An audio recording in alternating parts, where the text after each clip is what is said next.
This is going to be my final update to the Forbidden Rite of Soul Sacrifice build. I had a lot of fun with this build, and a lot of people asked for a more expensive updates of setups with Mageblood, so it is what I'm going to share in this video. At this point, I would say the build is high budget. We have the Mageblood, and from the previous setups, I have invested about 100 to 150 divine more into the build. So an overview for the build, I would say some of the old gear, you can sell them, because right now we are going for a Supreme Ostentation setups. In this particular setups, we will be able to ignore all of our attribute requirements, which means we free up those attributes for tattooing. And we have some pretty good tattoo, and it's also very expensive as well. I'll get into that. We are now having really good defense, I'll say, really high recovery and leech. We didn't lose that. We are now true block, so block cap on both spell and attack damage. We are now also have spell suppression cap as well, so a lot of stuff on T16.5 or T17 can be face tanked with this particular setups. Obviously, when you're adding some pretty rippy altar setups on top, it might not be as face tank as it can be, but it's doable. As a baseline, you'll find this setup a lot tankier than the previous setups, and a lot of setups on PoE Ninja right now. People choose to either go for block caps or spell suppression caps, but not both. Anyway, for offense, I have replaced the Dusk Ring with Betrayal Stings, so we get essentially double poison into the build for a lot more damage. I'll talk about how do we balance that out for the Soul Eaters, because we still can maintain 45 stacks of Soul Eater very easy in map. And finally, a quick disclaimer is that when you make the swap to the build, I did make some changes on my Merc, but more importantly, you need to have block cap and spell suppression caps. And for what it's worth, in the setups, I do not use any Forbidden Flame or Forbidden Flash combo or any 2 notes Megalomaniac, because I still want this build to be attainable for a lot of people. Without further ado though, let's get into all the changes. The first thing I want to talk about is the Soul Eater setup had changed a little bit because we removed Dusk Ring from the equations. In doing so, you get to add Betrayal Sting into our build, and because we are playing a poison build, this will just add so much more damage on top of the build already. But losing the Dusk Ring is completely fine in our current setups. This is because we only need the curse duration to be less than the frequency of the Bladeful of Trathus volley that is falling down, which have a base of 0.7 seconds. Let me just quickly show you the temporal chain here. So our skill effect durations for this is 0.528 seconds, and this has to be less than whatever the frequency that the Bladeful of Trathus again have a base of 0.7 seconds, and the frequency is increased by 2% for every 100 maximum mana, which in this case we have 400. And in the end, we get roughly a volley of blades going to fall every 0.65 seconds, which is more than our curse duration. And so for mapping purposes, the Bladeful will fold out, apply the curse will run out of durations, and then the next Bladeful is going to fold out and apply a new curse, which means we will get Soul Eater stacks. I had a few questions on the gem levels and quality of the setups in here, and I want to say it do matters. The less durations, you want to be as high as possible for the less curse effect durations, and for Bladeful Trathus, you do want this to be a 20% quality because it does affect the AoE scaling of this particular skills. So I can quickly show you here. So Bladeful Trathus, you see the AoE radius here. So let's see, we have 4.2 meters, and that is, roughly a pretty good range. But if you change this to 0, it does going to reduce that to 3.7 meters, which is a little bit less. So yeah, keep that at 20% quality. And for the rest of the skill gems, make sure Hex Touch is at level 1 with 0% quality. This is because if you do increase the level or quality of this gems, it is going to affect the skill effect duration of the curse itself and mess it up. So all you need to do is just follow the PoE and you should be good to go. Another thing here is that we are doing poison damage, and also Bladeful of Trathus does not do any sort of damage, which means you can easily just stay in the middle of the pack, ramp up your Soul Eater stacks, And then, yeah, you only need about 3 passive points to reach this breakpoint with the Laceration and Hex Touch. And overall, it is a lot more point efficient and optimized. There was a setup that I was trying to do with the reduced curse effect duration 12 mod on the ring. In this particular setups, you will actually save 3 passive point or even 4. You don't need impossible escape, so you save 1 jewel slot. In that setup, you would need to self-craft a Chaos Dot wand, which double Chaos spell skill gems, and that one craft by itself should be at least like 100 plus div. So maybe it's even higher budget, so I don't want to do it right now. But that is something for you to look into if you want to push this build even further. This need no introductions, but if you are running a Mageblood setup, you need to have this role for at least 4 magic utility flasks constantly apply their flask effect to you.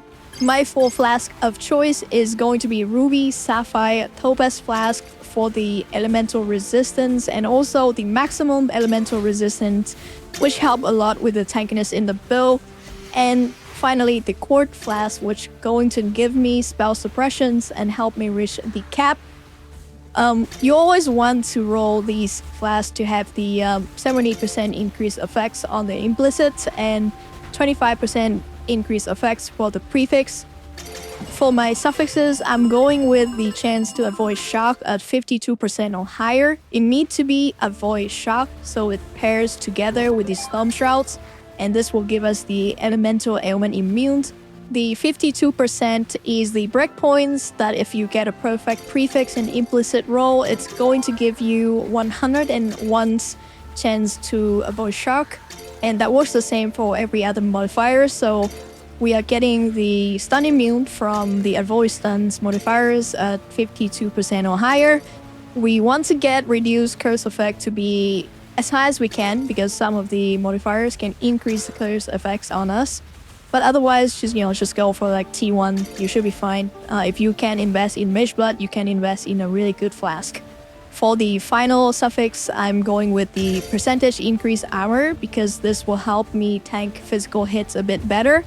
It is probably the least important suffix, so if you do cap your spell suppression, you can also run a gold flask with increased rarity modifiers. In terms of defensive layer, it's very important to have your block chance and spell block chance to be at caps 78% and spell suppression chance at 100% because otherwise you'll see your EHP and everything go down significantly. In order to reach the block cap chance, there's a few things we do. The first thing here is you can see I'm choosing to do a red Night Mageblood setups, which have our 5 resistance convert into chance to block attack damage at 50% of the value, in which we have tattoo with the tattoo on strength note to give a total of 12% fire resistance and another 8% over here, and that converted into 10% chance to block attack damage. We are getting 7% chance to block attack damage on the implicit of our body armor, in which you can roll this with the Grand Eldritch Ichor. There is option for you to drop this for the implicit modifier for physicals damage from hit taken as chaos damage because we are CI, that is just flat physical damage reductions. And then we will use the Watcher's Eye mod to add chance to block attack damage while affected by Determination Aura. And then you should have a really tanky setups against physical damage. I'm still using the Aegis Aurora setups, except I have a Corrupted Implicit, adding 5% chance to block on the shield. Just keep in mind that this is a perfectly rolled Corrupted Implicit, so if you have a less than 5%, you might not reach the block cap. We are using a max roll Rumi concoction to help us cap our block chance. This is mainly going to be a mapping build, so for mapping, this is completely fine and it should be reliable enough. And the uptime should be like 100% if you are doing the Abyss and Risk strategies because you are constantly killing monsters. And finally, we have the Mountain Anoint on the Amulet. This will give us 12% chance to block attack damage. Overall, in terms of block build, this is one of the best anointment that you can have. For our spell block cap, we want to use the Tempest Shield setups over here. And you can level this gem to level 21, but it's going to give you 1% more spell block chance. But overall, it's just not that important in our setup. And next up, we have the block masteries from our passive skill trees here. This node gives us 1% chance to block spell damage per 5% chance to block attack damage. Overall, this will give us 14% chance to block spell damage, and it is insanely strong load. And then we have Arcane Sanctuary for another 8% chance to block spell damage, and that is pretty much what we get on our passive skill trees. And we talked about this before, but Rumi Concoction is going to give you whatever is left that you need on the chance to block spell damage. In terms of spell suppressions, for the spell suppression capped, we want to use a few things. So the first thing is the Court Flask. This will give us roughly 19% chance to suppress spell damage just because of the increased effect and Mageblood. And yeah, very strong. And then we are going to craft these suffix modifiers on our body armor. So you get 10% chance to suppress spell damage from here, 6% chance to suppress spell damage from here. On the glove, we are going to get the chance to suppress spell damage as the glove implicit. And we are going to get a few more from the notables on the trees, namely the cluster over here and one of the notes over here for reflex. Keep in mind that I don't need this for capping my spell suppressions. As a matter of fact, you can see I already capped without this note over here. So in case you are wondering, you don't need to get the exact Elegant Hubris that I am currently using. It is completely optional. For the rest of the chance to suppress spell damage, I have all of my Dexterity note over here tattoo with the 2% chance to suppress spell damage. Just keep in mind that these tattoos are extremely expensive, so when you set this up last. If you don't need an extra tattoo, then make sure that you don't spend that extra currency. But we are using a Supreme Ostentation setup, so I do want to optimize all of this attribute node to have tattoo, so yeah.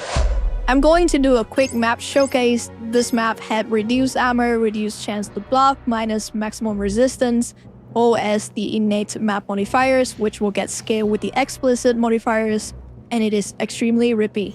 I'm going to give you a rundown of all the mitigations on our defensive layers. You can kind of see here. Having really low maximum elemental resistance would mean death on the other setups, but this time we have, cap spell suppressions and all that. So anyway, for mitigations, we have 85% plus on maximum elemental resistance. We are chaos immune with chaos inoculation setups, which is like 50% of the most deadliest modifiers on the map in general. We are also cap block at 78% attack and spell block. We have 100% chance to suppress spell damage, which means that we can run some of the Rippier map modifiers and also tank some of the volatile core on T17. And also that goes the same for a lot of spells that would have killed us before. As a matter of fact, a lot of the physical spell also do a lot of damage to us, so having spell suppression caps is also a boon.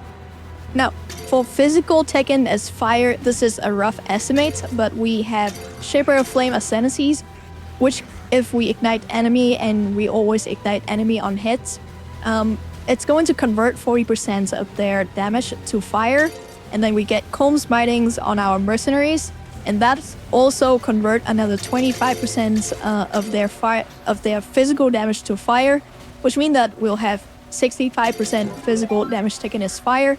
I'm not sure if that's like completely accurate, but yeah. On top of that, we do add Blood and Sand setup into our build right now, so we have another 22% less damage taken on top. And then we have Shaper of Winter, which chill enemies, and we have reduced damage based on half of the amount that we chilled. So if we are able to put 40% chill, that is another 20% reduced damage. And overall, we have great recovery as well. We have Stone Golems for recoveries. We have Vitality from our mercenaries. We have ES Leech. We have Recovery on block, which is another form of instant recoveries, which help a lot in a lot of maps. So in general, it is just a very good and tanky setup that I'm able to squeeze into the build. And next up, we'll discuss the items. For the 1 slot, Mystic Refractors is extremely good for the budget that it is. And you're willing to craft this with the increased AoE per quality. Again, in terms of high budgets, a really good rare wand is going to beat this in terms of damage. But in terms of AoE clearing, having that extra additional projectiles is always going to be useful. So I'm going to stick with this one for now. Because we are playing a poison build and Betrayal Sting is just extremely strong for this because it allows us to inflict an additional poison on the same targets, which means essentially we can double our poison damage. We are using this instead of the Dusk Ring for now. The Corrupted Implicits I'm looking for is plus percentage to all elemental resistance to counteract the minus to all elemental resistance on this ring. And we want a high percentage chance to inflict additional poisons. And when you buy this, you probably won't have the physical and chaos damage modifiers at 20% quality. So whenever you buy this, you want to also buy a bunch of Tainted Catalysts and use it on the ring until you get a high rolls of the physical and chaos damage modifiers. Because we no longer need to have attributes on our gear, we want our glove to have high amount of energy shields, and now we can have high amount of resistance roll, and don't forget to roll the implicits with the suppressed spell percentage. And the only thing you care about the Mageblood is having the leftmost 4 magic utility flasks constantly have their effect apply onto you. On the boots, we are looking for high amount of yes resistance, and you want to have at least 1 open suffix so you can craft on the spell suppressions. Keep in mind that in our setups, we do not need to have movement speed roll. This is because you are using the Frostbling of Wintry Blast to move around in the map. As a matter of fact, and you do not want to move too often because that will just turn off the effects of Arctic Hours and also the Pantheon. So if you are blinking with the Frostbling of Wintry Blast, it is considered you to stay stationary, so you always want to do that. For the body armors, I recommend just buying them. We are looking for an extremely high amount of ES. And you are looking for open suffix so you can craft on the chance to suppress spell damage. If you have 3 open suffix, which some people sell the base that have the prefix done already, you can buy that. Do a multi mod and you can craft on the chance to suppress spell damage and additional physical damage reduction on top of that. That will be pretty nice. Don't forget to also roll the implicits for a chance to block attack damage as well. We are still using Calling Whisper in our setups, but I didn't mention this last time. You can get bleed immunities on the ring slots, and if you have the currency, go ahead and do that. Otherwise, you can stick to the all elemental resistance as well. It is pretty good and budget. For the amulets, I'm still using the previous one. I just changed the anointment to as the mountain. For the corrupted implicits, you can look for some pretty spicy options. We have all to maximum elemental resistance. We have all elemental resistance, and most importantly, you can also get the block chance on the amulet corrupted implicit as well. I have also decided to stick to the Dark Mirage for higher golem uptime, and it is just very good. And for the corrupted implicits, I think increased airwind effects of either cold or shock works. Life regens, max ES also work as well, but otherwise just stick to helmets with high ES. We kind of talked about the shield before, but this is where you get the plus chance to block. And if you are able to get a double corrupted one, then plus 2 minion level also work as well. In terms of jewels, we added the Elegant Hubris onto the build, and the only thing you need to care about is getting the Caspero roll. This will change the keystone to Supreme Ostentation, and that is what we need. Later on, we can also min-max by pathing toward Arcane Focus, which means we can grab 1 notable from this. And you can look to add the chance to block, minion maximum life, endurance charge on hits, spell suppression, shock effect. They all works pretty well, but the ones I want to highlight is endurance charge on hits. This will allow us to get rid of the small cluster, which we are using to get endurance charge. And this means that you can put back one of the Mageblood setups that we had before for Primordial Bond, which is what I'm going with for the endgame setups. Right after this, I'm going to show you how to search for that exact Elegant Hubris. And we have the Impossible Escape for Magebane to allocate the skill effect reductions notes and the spell suppression notes around it, so it is really good. And then we have an Anime Stone setups where we are using 3 Primordial Eminence to trigger the effects of the Anima Stones, and that would give us 1 more maximum golem to our setup. For the Megalomaniac and Large Cluster Jewels, I'm currently running 6 Primordial Bond in total. This is because we got a Elegant Hubris and were able to get rid of the small cluster. I just want to add that the Primordial Bond effect do have an additive stacks on top, so going from 5 to 6 is not as big as, for example, going from 1 to 2. There's definitely room to optimize stuff here, and I might look to add in the Unspeakable Death with some Explodey on the Megalo. But overall, yeah, this was the map, and you can kind of see that we are able to clear this on forest with no issues. Now let's talk about how to find the perfect Elegant Hubris. Now to look for the Elegant Hubris, you want to go to an external website, and you want to go here and click on skill trees. So in here you will find the whole passive skill trees, and you want to select Elegant Hubris. Conqueror is going to be Caspiro, and we are looking for the stats.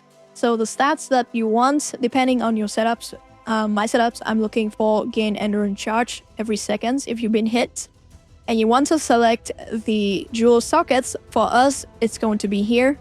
And because we do not want to socket or put points into any of these notable, you're going to deselect everything and only select the notable that we are looking for this particular stats. And you are going to click search. This will bring up the search result for all of the Elegant Hubris that when you put in that socket is going to change the Deep Wisdom notable into the stats that we want. So yeah, there's like 87 of them, so just look for the cheapest one. Make sure you also change the league and platform to whatever that you are on to match the trait, and then you just need to click trait. This will bring you over to the tree site, and you can kind of see here it's 50 divine. Obviously, we do not want that, so we are going to close it and look for another one. Hopefully, it will be cheaper. So yeah, this one, only 7 divine, definitely doable. So just go ahead and just go through all the results and look for the cheapest one that you can find. This is our passive skill trees at level 100. So yeah, it's gonna be a level 100 passive skill trees. If you are not level 100, feel free to drop the point over here to Arcane Focus. It can be grabbed last when you are at level 100. But beside that, everything is pretty optimal. We are having the Mageblood Impossible Jewel Escape to grab all of these notes and the suppressions over here. These are the Red Nightmare Jewel clusters, and because we are going for spell suppressions, we have to path all the way down here for the suppression cluster. And we try to grab as many jewel socket cluster as possible. And because we path on the outer path of the tree, we can also tattoo all of these attribute nodes. Make sure that you tattoo every single one of them because we are using Supreme Ostentations. For the intelligence attribute, you want to tattoo with as many of the increased maximum energy shields as possible. But also, you want to tattoo the chance to poison on hit for all of this as many as possible to help you get to 100% chance to poison on your Forbidden Rite of Soul Sacrifice. And beside that, we already have the fire resistant over here and the tattoo for suppressed spell damage over here. So yeah, again, not a lot of room to wiggle, but this is going to be the tree. Just kind of follow it and you should be good to go. For the gem setups, not much has changed since the last time, but the damage link stay roughly the same. Make sure that you corrupted or buy corrupted gems. Getting a level 21 gems help a little bit with the damage. The Frost Blink, I have added back Spell Echo into the setups because I have died to Drowning Orb a few times. If you don't pay attention, you do not have enough cast speed to get out of the Drowning Orb. So having 55% more cast speed on the Spell Echo helps a lot with that. So yeah. For the Golem setups, we are going to have 2 of each Golems and 4 for the Carrion Golem. I have removed the enhanced support from the previous setups, and I have added back a Flame Golem into this link. They don't actually have to be linked, but we are using the Stone Golem, Flame, Lightning, and Chaos Golem. They are the core Golem part of our build. We have a Summon Carrion Golem of the Hordes with Withering Touch to inflict Wither on the targets. And then I have also added Stone Golem of Safeguarding onto the build. I'm just kind of testing this out to see if it helps me tank a bit of the melee damage. But otherwise, we can add back Flame Golem here, and we can add back Enhanced Support here as well. For the auras and utilities, we are adding Tempest Shields. We are running suppression stone as well. Make sure you are in sandstand, and the rest is the same as before. For the Bladeful of Trathus as curse applications, you just need to follow my exact level quality setups and you should be good to go. Overall, we dropped determination for the setups and we are going to get it on our mercenaries, which is going to be a striker, and let's talk about him. So this is my current merc setups, and I'm using a striker with determinations and vitality. Arguably the biggest improvement that I have in the build, because vitality and determination give really good sustain for our golem. And he's also having enduring cries, which is going to give us the enduring charge as well. And I just, especially for my setups right now, it's very expensive as well. Maybe needlessly expensive, but for all these items, for example, Cow of the Thermophi, I want to have 2 enchantment, and I want to have added recoup onto the mercenary so he can stay alive, because I am relying on him to get determinations and vitality. To help with the merc survivability, we add recoup from the enchantment, so we have Circle of Life, Infused Flash, and we add Juggernaut on our Spore Guard.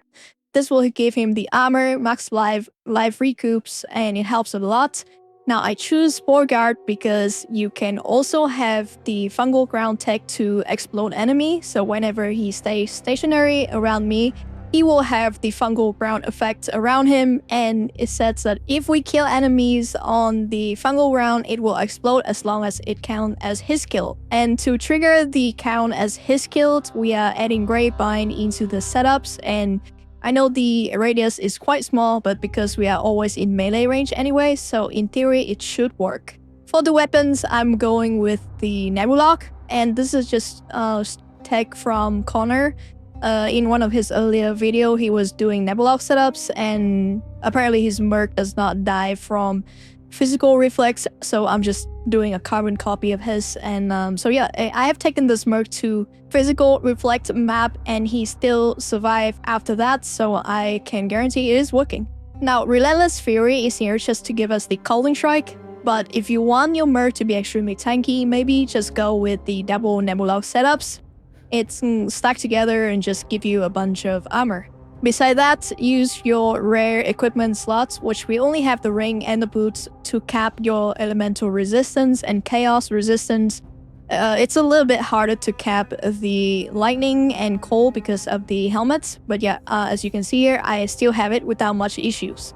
For the belt, we are using Column Biting with Corrupted Implicit for all elemental resistance, just standard stuff.